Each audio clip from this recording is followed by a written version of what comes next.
Assalamualaikum warahmatullahi wabarakatuh. Perkenalkan, nama saya M. Rizky Mufazil dari kelas PK dengan NIM 2504 1070 380. Pada video kali ini, saya akan menjelaskan materi tentang mata kuliah Ulumul Quran dengan dosen pengampu Ibu Ani Marlia MPD. Baiklah, materi yang akan sampai kali ini adalah yang pertama yaitu tentang Jamul Al-Quran, yang kedua surat Makkiyah dan Madaniyah, yang ketiga yaitu membahas tentang tajwid di surat Al-Insyirah. Baiklah, yang pertama saya akan membahas tentang Jam'u Al-Quran.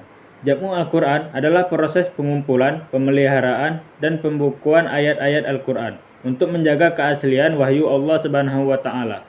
Adapun dua cara pengumpulan, yaitu dengan cara menghafal dan juga menuliskannya di berbagai media, seperti tulang, pelepah kurma, batu, dan kulit hewan.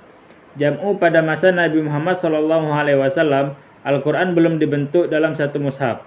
Para sahabat masih menghafal ayat demi ayat yang turun, sementara sebagian sahabat ditunjuk untuk menulis wahyu di pelepah kurma, tulang, kulit, dan batu. Pada masa Abu Bakar, banyak para penghafal Al-Quran yang gugur di Perang Yamamah. Kemudian Umar mengusulkan untuk Al-Quran agar dikumpulkan dalam satu mushaf. Kemudian dipilihlah Zaid bin Sabit untuk memimpin proses pengumpulan ayat Al-Quran melalui hafalan para sahabat dan juga catatan yang ada. Pada masa Umar, mushaf yang telah dikumpulkan dijaga dengan sebaik-baiknya. Selain menjaga mushaf, Umar juga berfokus untuk menyebarkan pembelajaran Al-Quran di berbagai wilayah. Pada masa Utsman, muncul perbedaan bacaan Al-Quran di berbagai daerah. Untuk menghindari perselisihan, Utsman kembali menunjuk Zaid bin Sabit untuk menyalin mushaf standar berdasarkan mushaf yang telah disimpan oleh Hafsah binti Umar. Zaid bin Sabit dipercaya karena kecerdasan, hafalan yang kuat, dan juga kedudukannya sebagai penulis wahyu pada masa Nabi Muhammad SAW. Hikmah dari Jam'u Al-Quran.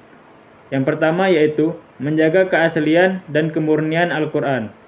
Yang kedua, mencegah hilangnya ayat-ayat Al-Quran. Yang ketiga, menyatukan bacaan umat Islam.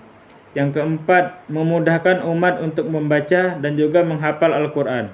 Baiklah, materi yang kedua akan saya sampaikan yaitu Makkiyah dan juga Madaniyah.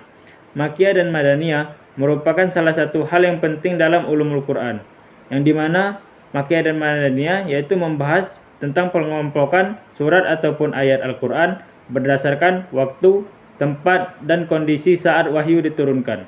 Yang pertama yaitu Makkiyah. Makkiyah adalah ayat yang diturunkan sebelum Nabi Muhammad SAW hijrah ke Madinah.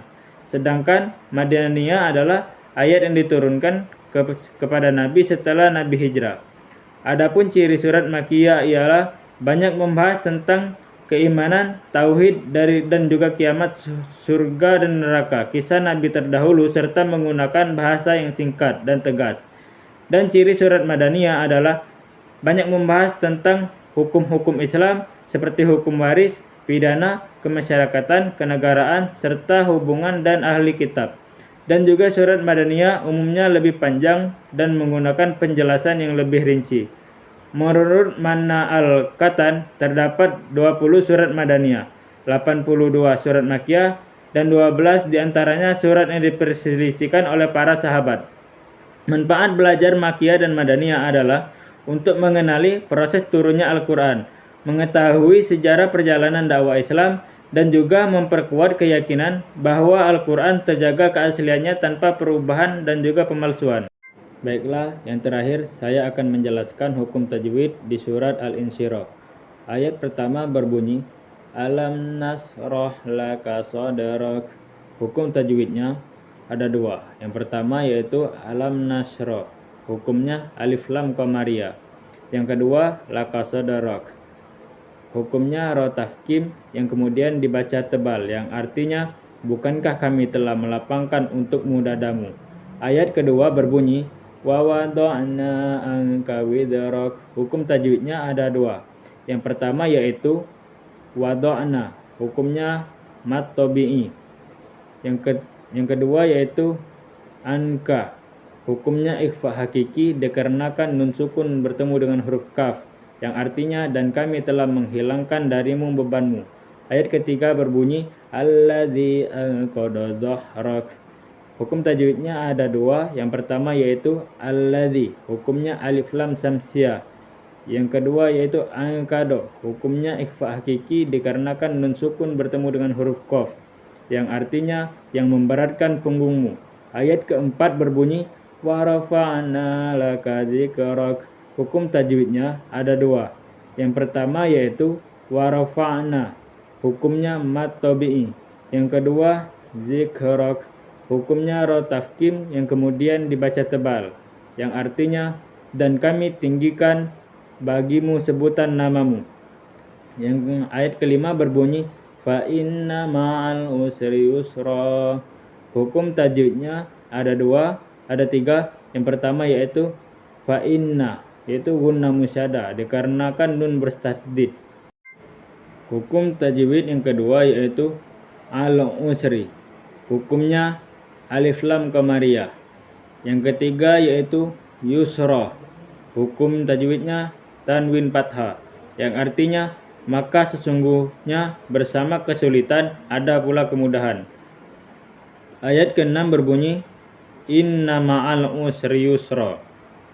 Hukum tajwidnya ada tiga. Yang pertama yaitu inna, hukumnya gunna musyadda. Yang kedua al usri, hukumnya alif lam qamariyah. Yang ketiga yusra, hukumnya tanwin fathah, yang artinya sesungguhnya bersama kesulitan ada kemudahan. Ayat ke-7 berbunyi fa idza faraghta fansab. Hukum tajwidnya ada dua. Yang pertama yaitu fa idza, hukumnya mad tabi'i.